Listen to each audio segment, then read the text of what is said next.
اللہ رب العزت نے کرم فرمایا، گمراہی کی ان تاریکیوں میں امام الانبیاء صلی اللہ علیہ وسلم تشریف لائے تو عورت کی قسمت جاگ جاتی ہے۔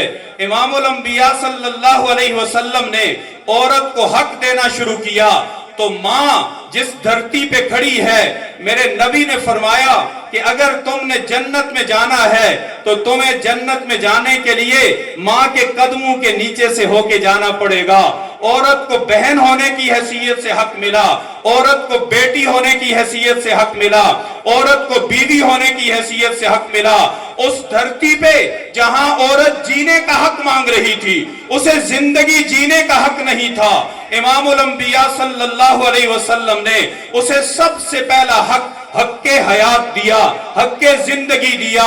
اور ایک ایسے معاشرے میں ہمارے سامنے تو ایک واقعہ ہے نا، ہم ایک واقعہ بیان کرتے اور سنتے ہیں کہ ایک شخص اپنی بیٹی کو کسی لے کر اور کھدال لے کر دفن کرنے کے لیے گیا۔